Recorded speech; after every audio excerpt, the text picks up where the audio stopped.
Agora vamos falar sobre higiene. Por que eu chamo o pilar de higiene o pilar esquecido?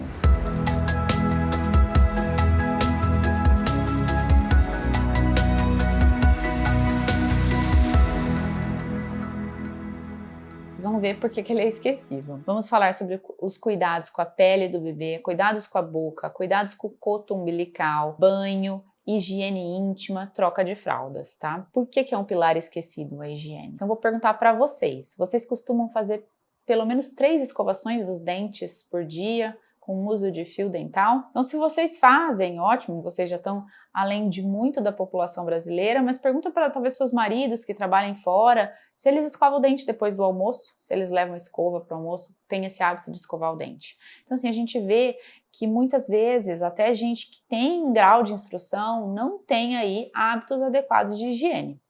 Eu vou ler para vocês a frase do trabalho que eu trouxe, que estudou sobre a pele do bebê. Olha essa frase que impactante.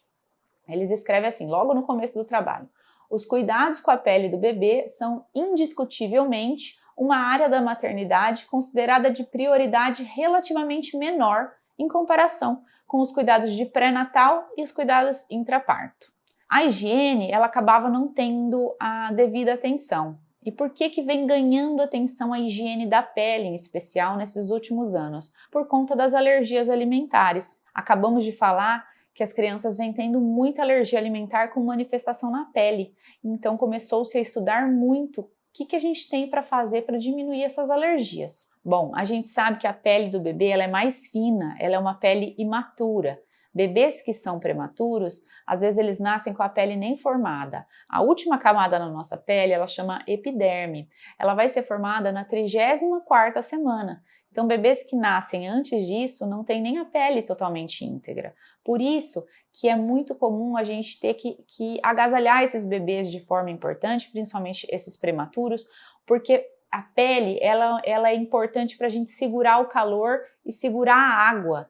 Pela pele a gente perde água, a gente perde temperatura, tá? Então por isso que existem essas recomendações. A pele também funciona como uma barreira para proteger contra a entrada de bactérias. Então, muitas vezes a criança tem uma lesãozinha na pele, que ela mesma faz, um arranhado, e acaba que entra uma bactéria e faz uma infecção bacteriana, que tem que usar antibiótico até, tá? Chamado de impetigo. Então, por quê? Porque a pele é uma barreira. Se essa barreira é quebrada, pode entrar bactérias, pode entrar micro-organismos. O que temos de evidência sólida em relação à pele? Bom, primeiro em bebês prematuros a gente tem uma evidência de dar menos banhos, tá? E também podemos priorizar dar banho com o bebê com um coeirinho para diminuir o estresse, diminuir perda de temperatura. Então, os bebês que ficam em UTI, eles não tomam banho todos os dias, geralmente eles tomam 3 banhos por semana, por conta dessa queda de temperatura que a gente pode ter no banho e desse estresse excessivo, tá? Que temos de evidências? Bom, temos que o uso de hidratantes na pele, claro, hidratantes específicos, eu vou falar o nome das substâncias que a gente não pode ter no hidratante, mas hidratantes estariam aí com uma evidência comprovada de diminuição de riscos de alergias de pele. Então eu gosto muito do Hidraporin AI. Isso não é propaganda, porque realmente ele tem uma composição muito boa, ele tem probiótico na sua composição. Então o uso, principalmente em indivíduos que têm alergia alimentar na família, o uso de hidratante diário, né, após o banho, é muito importante. Já tem comprovação científica que diminui aí o risco de alergia, porque estaria reestabelecendo essa barreira que é a pele, né, essa barreira tão importante. Tem muitos países que recomendam o uso de alguns óleos naturais, então óleo de girassol, óleo de coco. Isso ainda está um pouco controverso. O óleo de girassol e óleo de coco, a princípio, não geraram nenhum grande malefício, então acabou-se que não chegou em nenhuma conclusão para recomendar ou não recomendar. Já o azeite de oliva não está recomendado, tá? Ele gerou aí prejuízo para restabelecimento dessa barreira da pele, então não está recomendado utilizar azeite de oliva. Os óleos naturais, até a princípio poderia tá utilizando, mas eu particularmente gosto muito dos hidratantes mesmo, que são comprovadamente para isso. O que a gente não pode ter nos hidratantes para criança? Muitos vêm escrito que são para criança, mas dá uma olhada na composição, não podemos ter fragrâncias, lanolina, betaínas, e metilcloroisotiazolinona.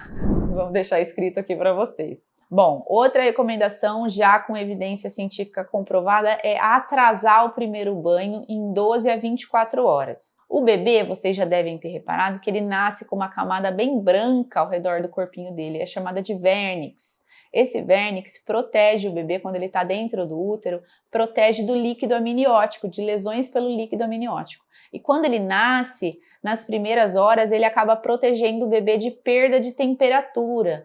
Então, está comprovado que a gente atrasar esse primeiro banho por pelo menos 12 a 24 horas deixaria o bebê mais ativo, né, e com maior capacidade de mamada. Então, melhoraria aí as taxas de amamentação no primeiro dia de vida. Quando forem dar banho no bebê, não utilizar esponjas, buchas, tá? E se for utilizar algum produto, que não use produtos que tenham sabão. Então, algum detergente sintético poderia usar, né? Que seja soap free, tá? Que não tenha sabão. Com pH de neutro a ácido, então entre 5,5 a 7, o pH dos produtos que forem usar. Nos primeiros dias de vida, evitar dar um banho mais com água, tá? Depois que a criança vai aí passando algumas semanas, aí você pode introduzir algum desses produtos de detergente sintético que não tenha sabão. Agora, a frequência de banho. Bom, isso daqui é bem complicado para a gente que mora aqui no calorão, mas os estudos, principalmente os estudos internacionais, falam em 3 banhos por semana. Então, a princípio, você não precisaria dar banho todos os dias no seu bebê, mas fazer a higiene íntima e a higiene da boquinha, tá? Isso fica muito a critério da família. Eu, particularmente, não gosto muito dessa recomendação de banho 3 vezes por semana.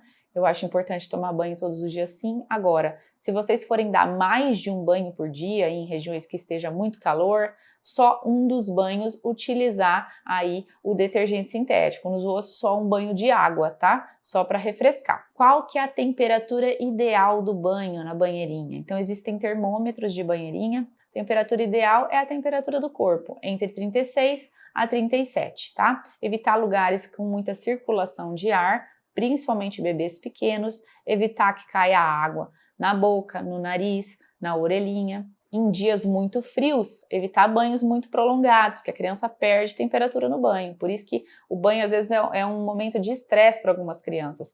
Se seu filho tiver, nesse caso, muito estressado com o banho, tente dar o banho com o bebê embalado num cueirinho. Tende a melhorar o estresse dele, diminui a perda de temperatura durante o banho e costuma ajudar, tá? Ele se sente mais acolhido.